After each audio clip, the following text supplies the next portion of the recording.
Jaya Gopi Jana Vallabha Giripada Dhari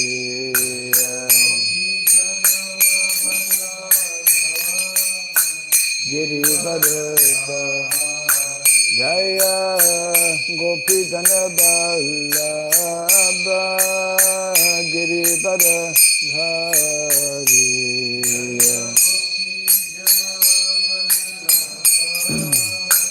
Girivardhari Yashodanandana Brajajanarandana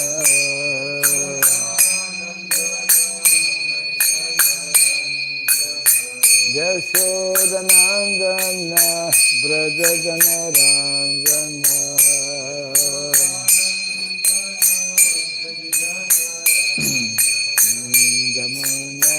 Tira Vanachari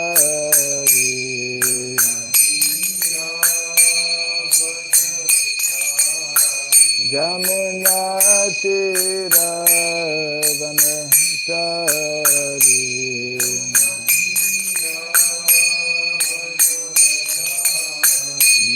Jaya Radha Madhava Kunja Vihari Radha Madhava Jaya Radha Madhava Kunja Vihari Radha Madhava Jaya Gopi Jana Vallabha Girivara Dhari Gopi Jana Vallabha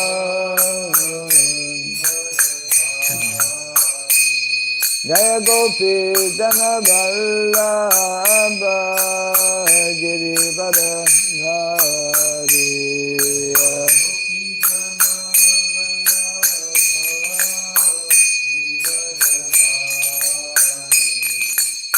Yashodanandana Brajajanarandana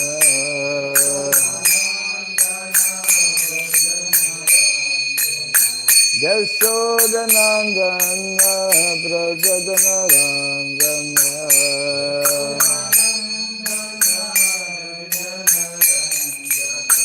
Jamuna Tira Vanachari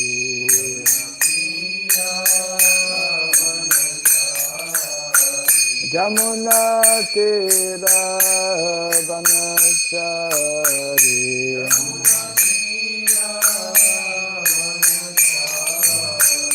Jaya Radha Madhava Kunja Bihari Radha Madhava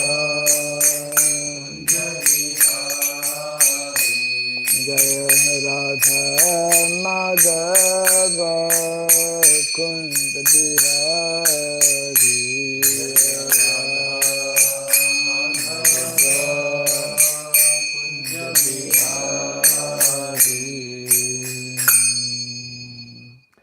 Hare Krishna, Hare Krishna, Krishna Krishna, Hare Hare, Hare Rama, Hare Rama, Rama Rama, Hare Hare, Hare Krishna, Hare Krishna, Krishna Krishna, Hare Hare, Hare Rama, Hare Rama,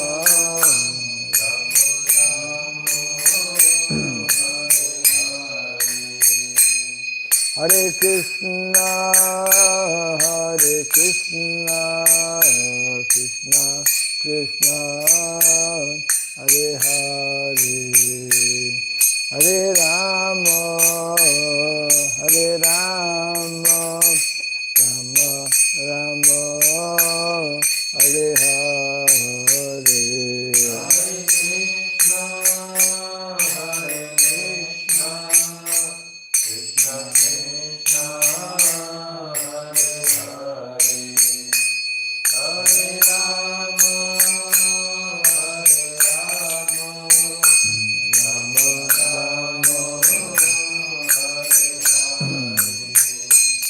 Hare Krishna, Hare Krishna, Krishna Krishna, Hare Hare, Hare Rama, Hare Rama, Rama Rama, Hare Hare.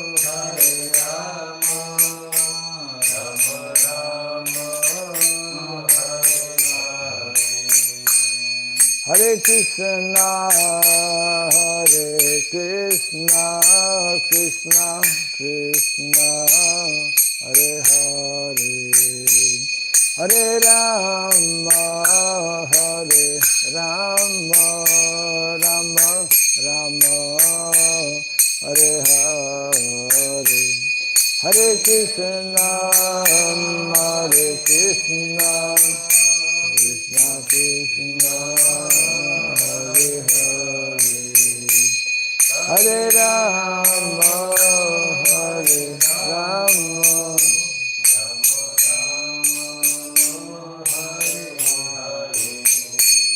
Hare Krishna, Hare Krishna, Krishna Krishna, Hare Hare, Hare Rama, Hare Rama, Rama Rama, Hare Hare.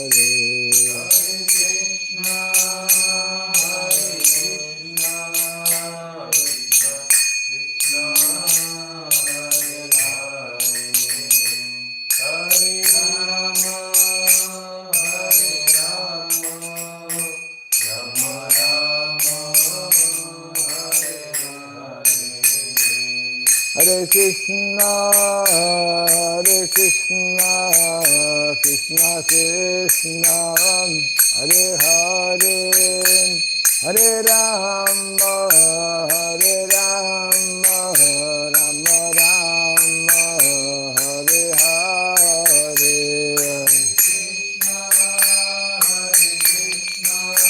Krishna Krishna, Hare Hare, Hare Rama, Hare Rama, Rama Rama, Hare Krishna, Hare Krishna, Krishna Krishna, Hare Hare, Hare Rama, Hare Rama, Rama Rama, Hare Hare.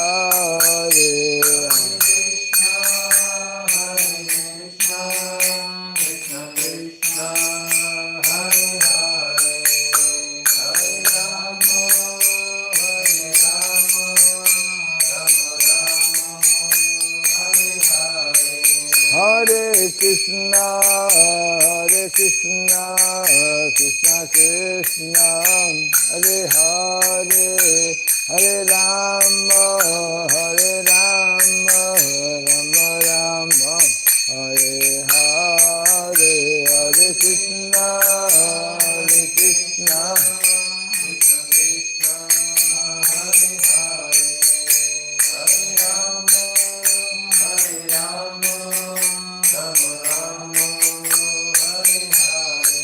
Hare Krishna, Hare Krishna, Krishna Krishna, Hare Hare, Hare Rama, Hare Rama, Rama Rama, Hare Hare, Hare Krishna, Hare Krishna, Hare Hare, Hare Rama, Hare Rama, Rama Rama, Hare Hare. Jaya Radha Madhava Radha Madhava Radhe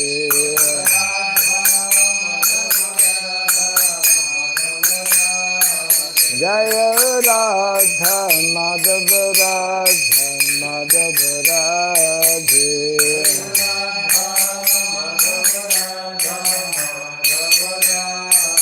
Jaya Prabhupada Jaya Prabhupada Prabhupada Prabhupada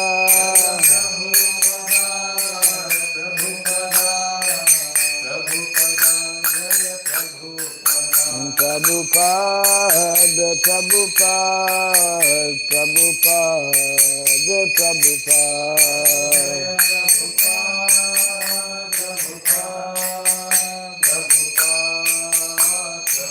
Jaya Jaya Prabhupada Prabhupada Prabhupada Prabhupada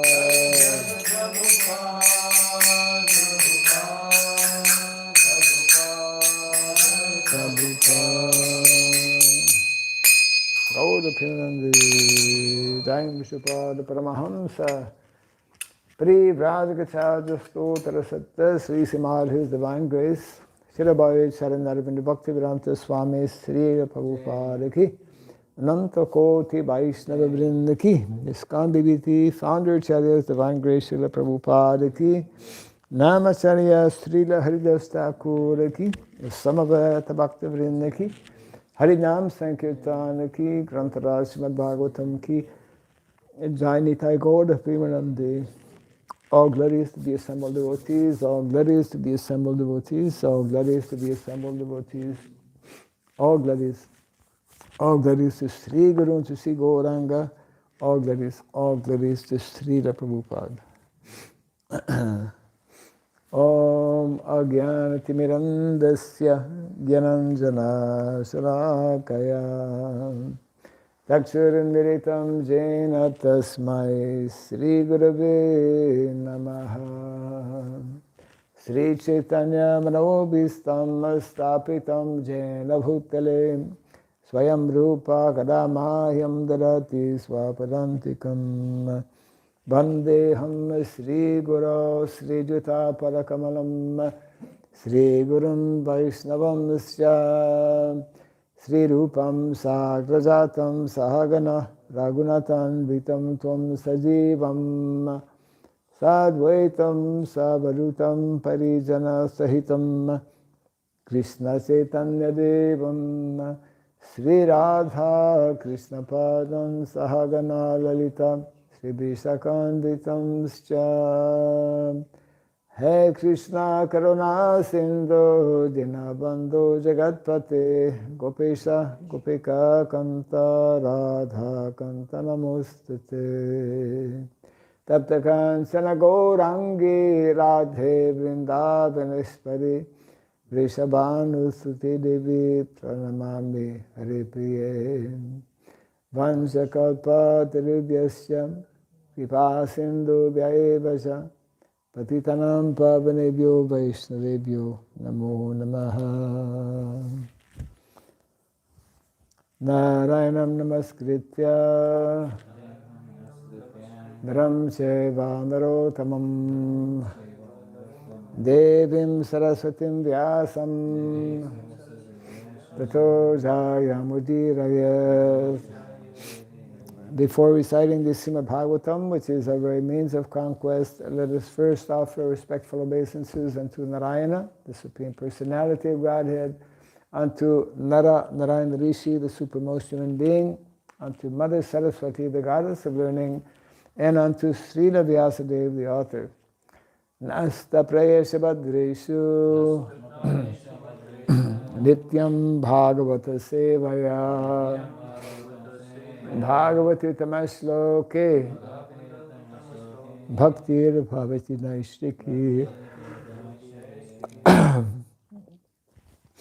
By regularly hearing the Srimad Bhagavatam and by rendering service unto the pure devotee, all that is troublesome within the heart becomes destroyed practically to nil, and loving devotional service unto the Supreme Lord, who is praised with transcendental songs, it becomes established as an irrevocable fact.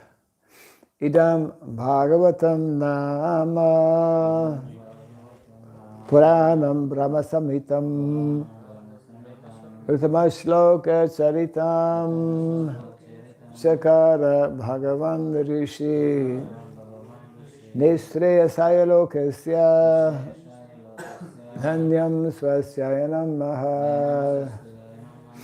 This Srimad Bhagavatam, known as the Grantaraj, the king of all Vedic literatures, is the literary incarnation of God. It is compiled by the incarnation of God, the Srila Vyasadeva. It is meant for the ultimate good of all people. It is all successful, all blissful, and all perfect. Sri Krishna Chaitanya Prabhu Nityananda Sri Advaita Gadadhara Srivasadi Gaura Bhakta Vrinda. Hare Krishna Krishna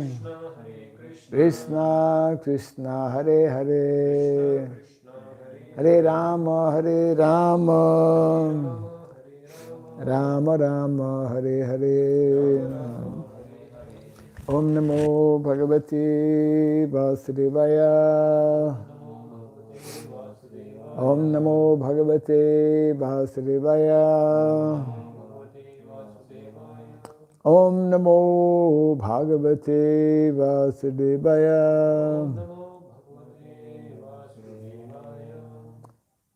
Om Sarabhyai Namaha. Om Sarabhyai Namaha. Om Sarabhyai Namaha. Mukam karoti vachalam pangum langayate girim yatkripatamaham bande Sri Gurum Dinataranam. Yatkripatamaham bande Sri Gurum Dinataranam. Hare Krishna. Welcome to our Bhagavatam class. Continuing with canto number 2, chapter 1, entitled The First Step in God Realization. And today's text is number 30.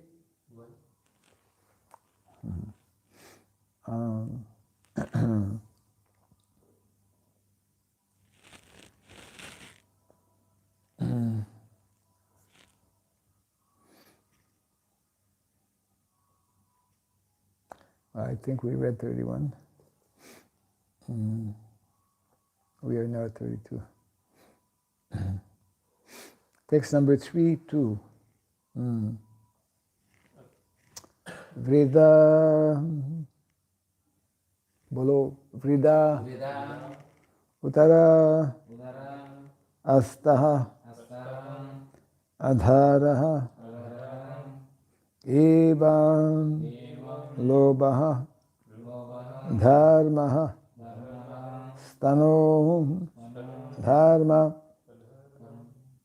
Pato, Asya, Pristam, Kas, Tasya, Medram, Vrishanau, Cha, Mitrau, Kukshihi, Samudra, Girayo, Asti, Sangaha,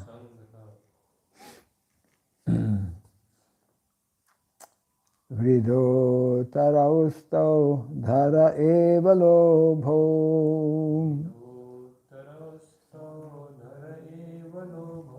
Dharma Stano, Dharma Pato, Syapristam.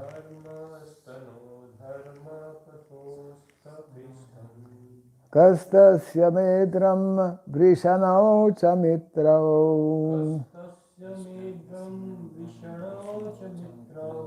Kukshi samudra girayosti sangaha.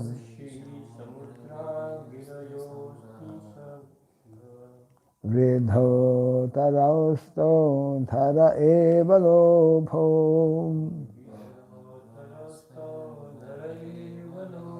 dharmastano dharma patosya pristam kastasya medram vrishanau chamitrau Ukshi samudra girayosti sangha Vridho tarausto dhara eva lobho Dharmastano dharma patosya pristam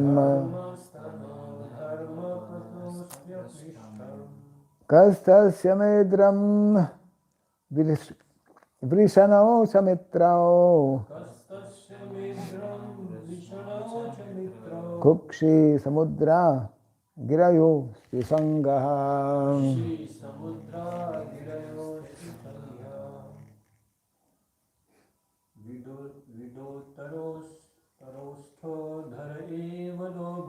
Vidho Tarosto Dhara Eva Lobho Dharmastano dharma patosya pristam Kastasya medram vishano samittau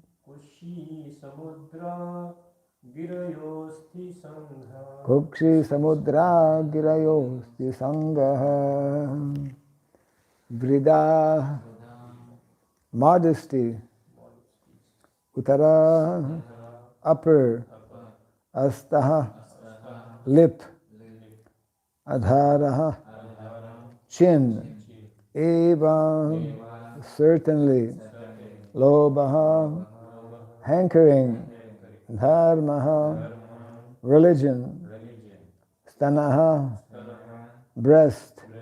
Adharma, irreligion. Pataha, way.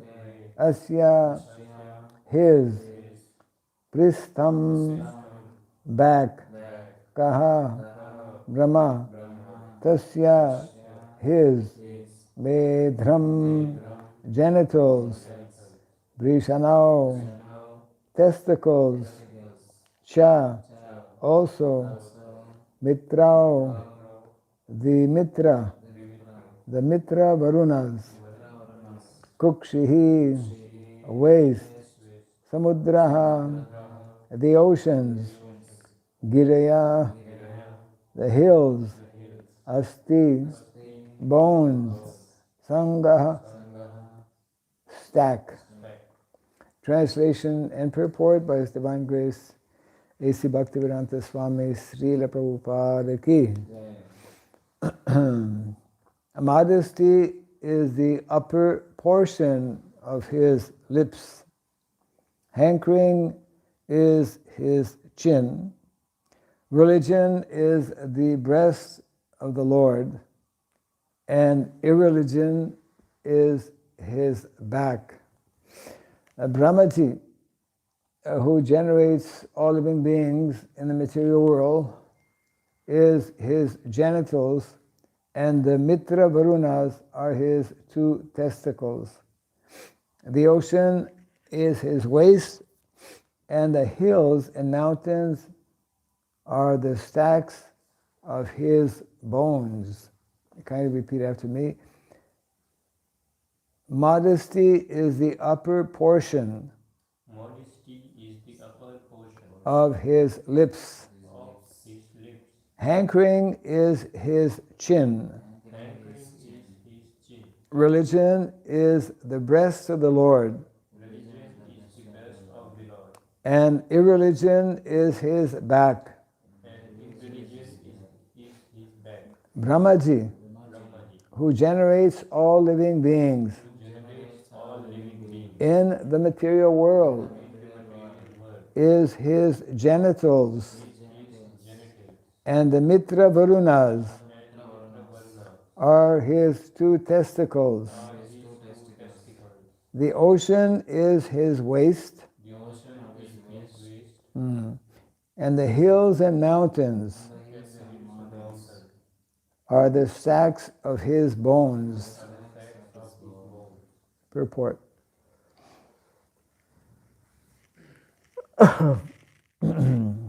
The Supreme Lord is not impersonal as misconceived by less intelligent thinkers. Rather, he is the Supreme Person as confirmed in all authentic Vedic literatures. But his personality is different from what we conceive. It is stated here that Brahmaji acts as his genitals and that the Mitra Varunas are his two testicles.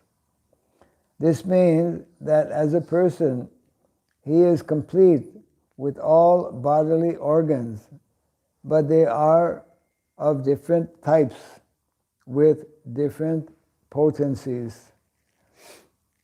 When the Lord is described as impersonal, therefore, it should be understood that his personality is not exactly the type of personality found within our imperfect speculation. One can, however, worship the Lord even by seeing the hills and mountains, or the ocean and the sky as different parts and parcels of the gigantic body of the Lord, the Virat Purusha. The Virat Purusha, as exhibited by Lord Krishna to Arjuna, is a challenge to the unbelievers. A translation again: modesty is the upper portion of his lips, hankering is his chin. Religion is the breast of the Lord, and irreligion is his back. Brahmaji, who generates all living beings in the material world, is his genitals, and the Mitra Varunas are his two testicles. The ocean is his waist, and the hills and mountains are the stacks of his bones.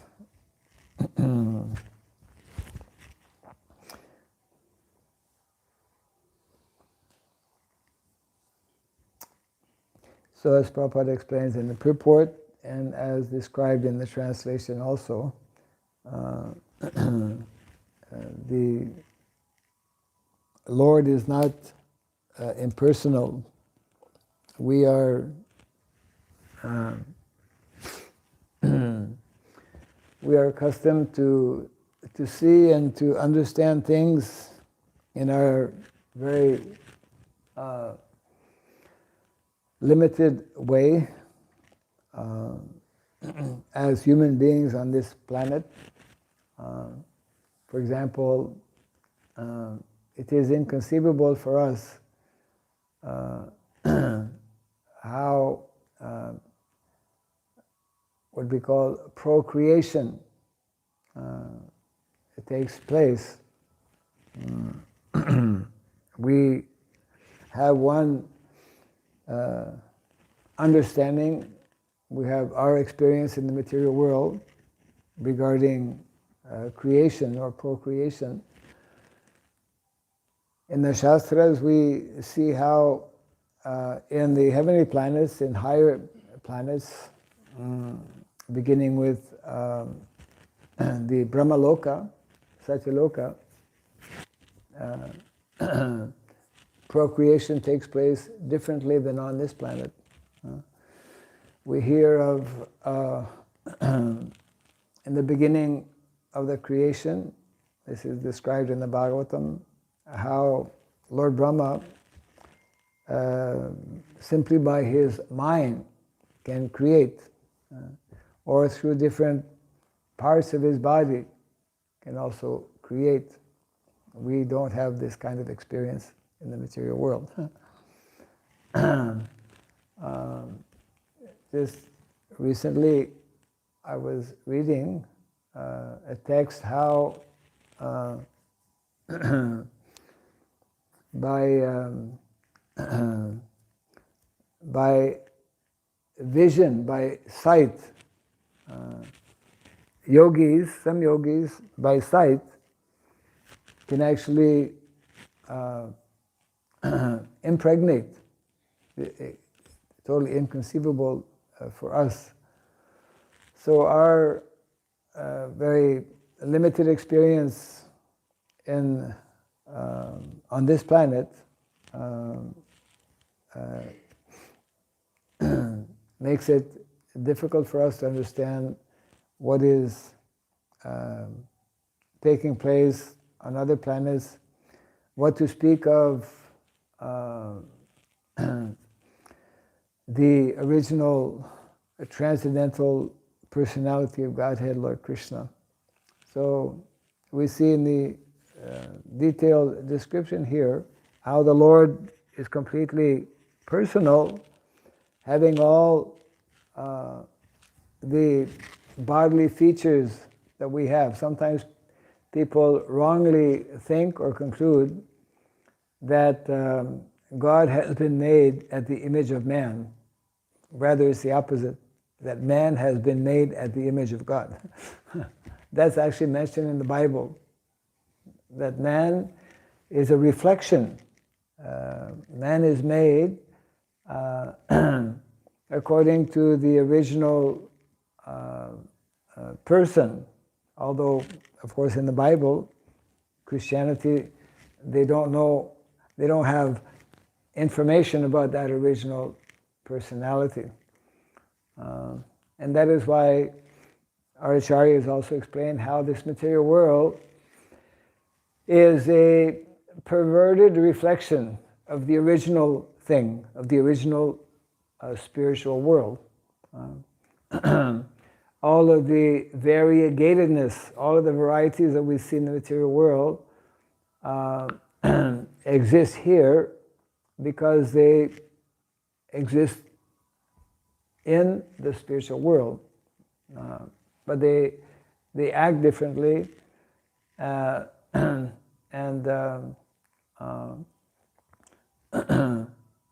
all so-called, here in the material world we have what is called animate and inanimate objects. Animate means conscious, different living entities, either moving or non-moving, are conscious. A tree doesn't move, but a tree is conscious, isn't it? A rock doesn't move, but a rock is not conscious. Some rocks are conscious. Govardhan Hill is conscious. Bhagavatam also explains that some mountains are also personalities. Many things which are not so easy for us to understand. And therefore, just I think yesterday we were reading in one of the purports how some things, as we read them from the Shastras, appear like sometimes contradictory, or we are unable to understand them. We are unable to understand them. They appear at times contradictory because of our faulty way of seeing or understanding things, isn't it? We are very, very limited in our perception, in our understanding of things.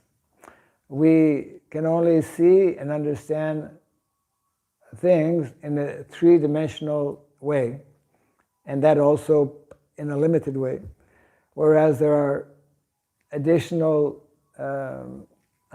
dimensions that are generally not accessible to ordinary human beings. By some yogic practice, one may have access to other spheres or other dimensions of life. So, at the end of the purport here, Srila Prabhupada also reiterates the point that he has made previously, because this whole chapter is dealing with the universal form the Virat Rupa of the Supreme Lord. And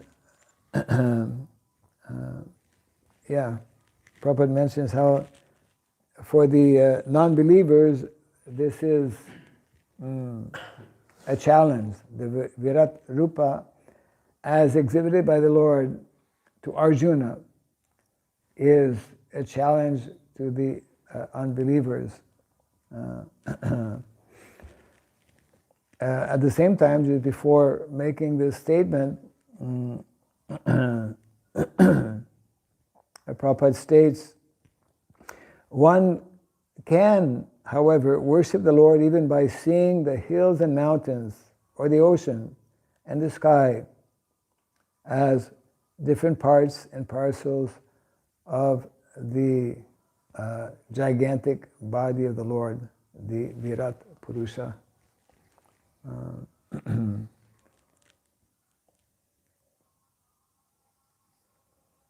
Yeah.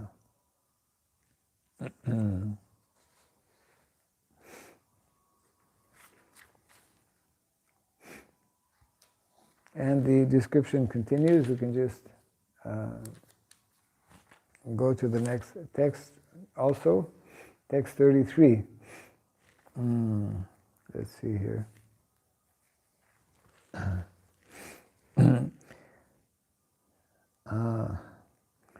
Nadyosya nadyo tanu ruhani mahiruha vishwatanor nripendra anantavirya swasitam matarishva gatir vaya karma guno guna pravaha. Translation: O king, the rivers are the veins of a gigantic body. The trees are the hairs of his body, and the omnipotent air is his breath. The air is the breath of the Lord.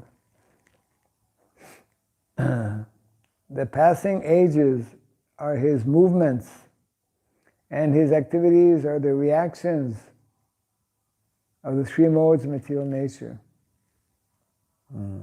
Purport: the personality of Godhead is not a dead stone, nor is he inactive, as is poorly thought by some schools. He moves with the progress of time, and therefore he knows all about the past and future, along with his present activities. There is nothing unknown to him. The conditioned souls are driven by the reactions of the modes of material nature, which are the activities of the Lord. As stated in the Bhagavad Gita 7:12, the modes of nature act under his direction only, and as such, no natural functions are blind or automatic. The expression, not a blade of grass grows without the sanction or the will of the Lord. The power behind the activities is a supervision of the Lord, and thus the Lord is never inactive, as is wrongly conceived. The Vedas say that the Supreme Lord has nothing to do personally, as is always the case with superiors, but everything is done by his direction. Okay, properly scored. As it is said, not a blade of grass moves without his sanction. I didn't know it was in the purport. In the Brahma Samhita 5:48, it is said that all the universes and the heads of them, the Brahmas, exist only for the duration of his breathing period.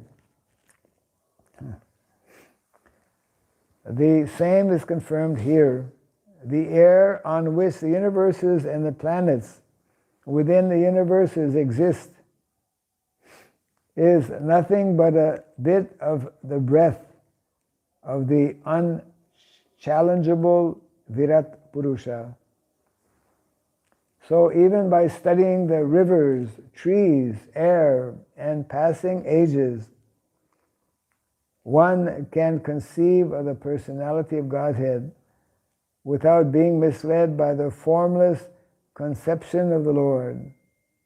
In the Bhagavad Gita 12:5, it is stated that those who are much inclined to the formless conception of the Supreme Truth are more troubled than those who can intelligently conceive of the personal form.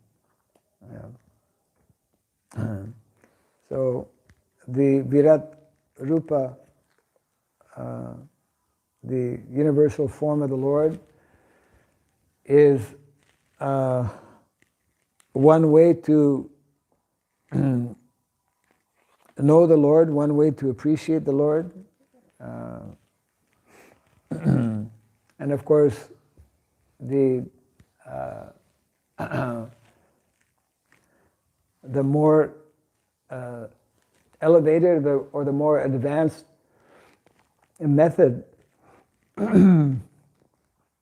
is to actually know the transcendental form of the Lord. So in this way, this point is being made here that the aspect of personalism, we find personalism expressed not only even, let's say, not only amongst human beings, but we find personalism expressed amongst animals also. Animals are like the mother of a cub will have affection. They will want to protect in case of danger. So we see this personal touch in our daily lives, isn't it? And we know when the personal aspect or personal needs, we are all individuals having personal features, and those personal features are different from other persons, isn't it? And what brings satisfaction and happiness is when this personal aspect is in proper order, so to speak. When we have healthy personal interaction or personal relationships. It's only with the concept of personalism that we can understand and appreciate the aspect of relationship. If we were not, it's like one stone and another stone, because they're not, consciousness is not there, personalism is not there, they cannot have relationship. But when consciousness is present, consciousness means presence or the indication of personalism. So this is nicely brought out here, actually, in this chapter, how the whole cosmic manifestation is representing different personal aspects of the original personality of Godhead. And of course that's a lower level of realization or understanding, but it is a bona fide method or process by which one can gradually, one day, by the grace of the Lord, by the mercy of Krishna, one can one day come to that higher and perfectional stage of realizing the personal feature of the Lord. And the process that is given to us, as stated in the Bhagavad Gita and Srimad Bhagavatam, is by engaging in activities amongst individuals, amongst persons that will, the more we are successful, the more we are able to properly interact between persons, between individuals, then we will one day be able to interact with the original person, the original personality of Godhead, Krishna. So that's why our Vaishnavacharyas naturally are very strong, very clear on this aspect of the Lord being a person. We also being persons, because we are part and parcel of that Supreme Lord, and the more we are able to uncover, isn't it, our original spiritual personality, then we gradually become reinstated in our original relationship with other living entities and ultimately with Krishna as well. Yes. So any comments on this?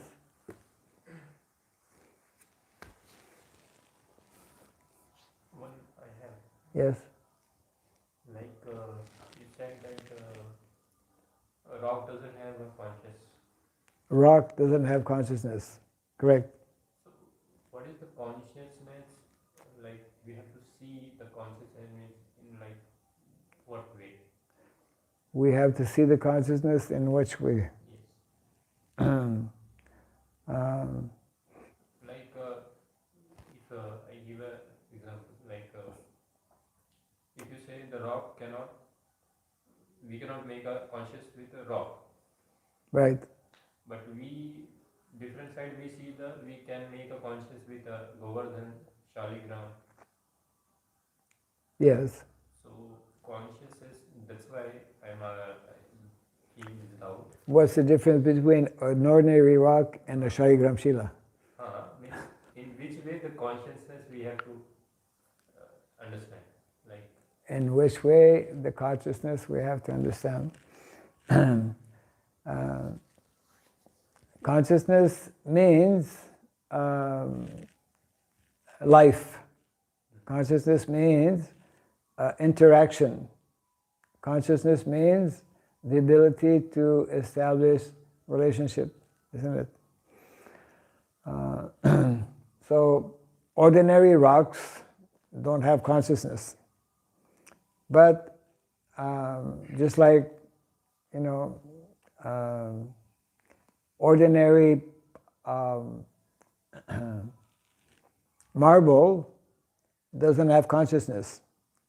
But there is a system and a way by which if you take marble and make a beautiful deity of the Lord, and then there's a procedure by which one invokes the Lord to enter into that marble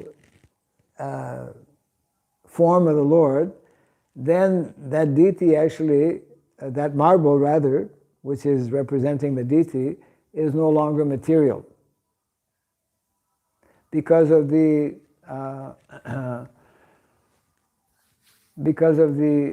process, authorized process in the Shastra, whereby consciousness, the ultimate consciousness, the supreme consciousness, means the supreme personality of Godhead, by following a particular process which involves yagyas, which involves mantras, isn't it?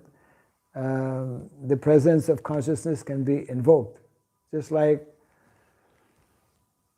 even on the material level, we know that mantras are sound vibrations which are very powerful. The art of warfare traditionally in the Vedic culture was based on material sound vibration, whereby one would invoke certain mantras to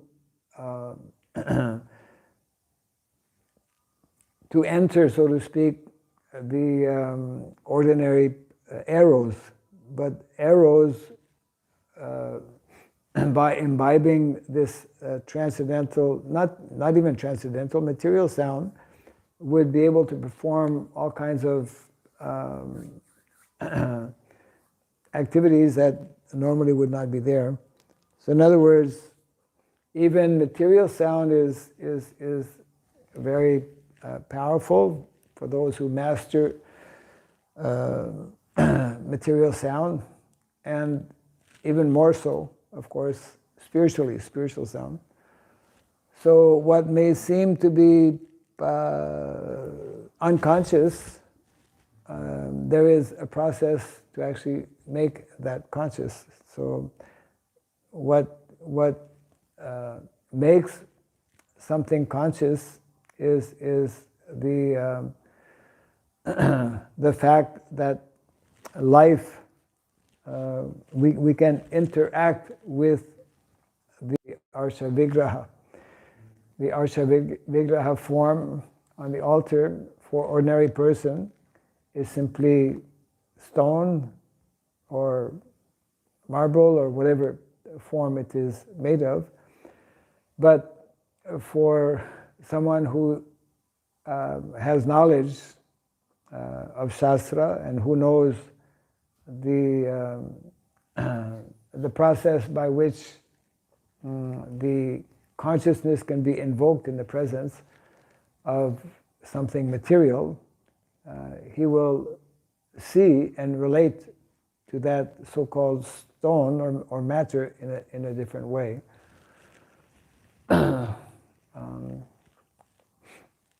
So this requires proper cultivation of knowledge.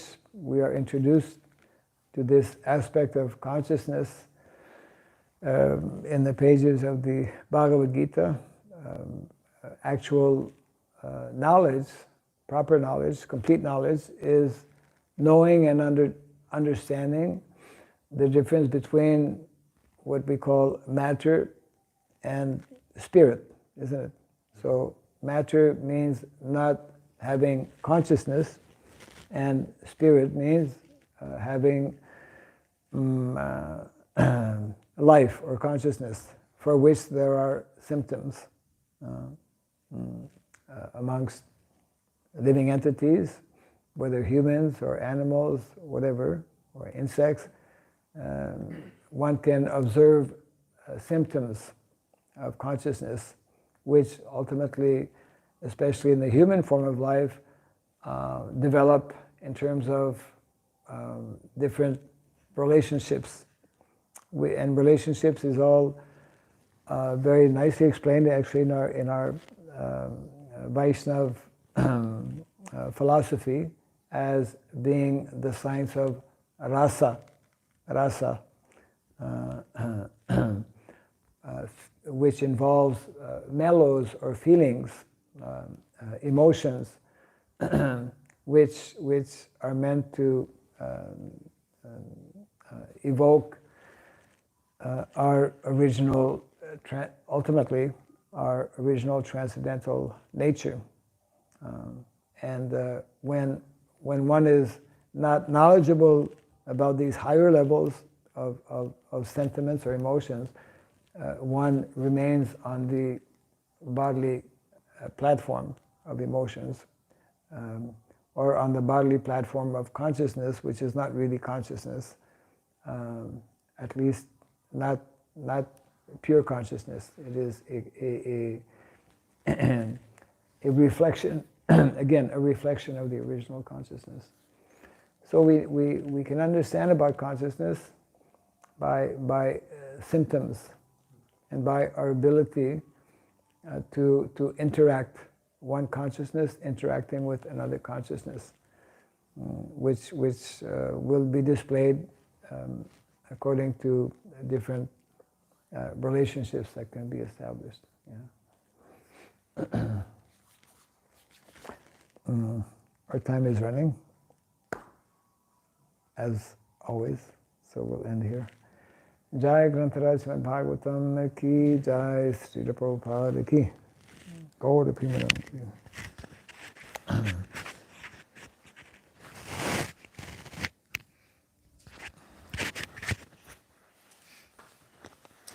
Hare